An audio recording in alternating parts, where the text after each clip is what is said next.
అండి. ముందుగా మీ మొబైల్లోని టీటీడీ దేవస్థానం యాప్ని ఓపెన్ చేయాలి. అందులో అన్నింటికంటే కింద బుకింగ్స్ అని ఉంటుందండి. ఆ ఆప్షన్ పైన క్లిక్ చేయాలి. తర్వాత ఇక్కడ సెలెక్ట్ సర్వీస్ అనే ఆప్షన్ ఉంటుంది. ఇందులో సేవా ఎలక్ట్రానిక్ లక్కీ డిప్ అనే ఆప్షన్ని మీరు సెలెక్ట్ చేసుకోవాలి.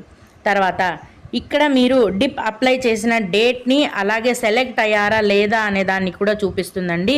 సెలెక్ట్ అయితే సెలెక్టెడ్ అని ఉంటుంది, సెలెక్ట్ అవ్వకపోతే నాట్ సెలెక్టెడ్ అని ఉంటుంది. 12:30 గంటలకి రిజల్ట్స్ అనేవి చూపిస్తాయి.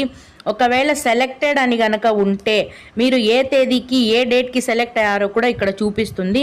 అలాగే ఏ సేవకి సెలెక్ట్ అయ్యారో కూడా చూపిస్తుంది. అప్పుడు ఆ సేవకి సంబంధించిన పేమెంట్ మీరు చేసినట్లయితే ఆన్లైన్లో మీకు టికెట్లు అనేవి వస్తాయి. సెలెక్ట్ కాని వారు ప్రతి నెల ట్రై చేస్తూ ఉండండి. ఈ లక్కీ డిప్ సేవలలో సెలెక్ట్ అయిన భక్తులు తిరుమలలో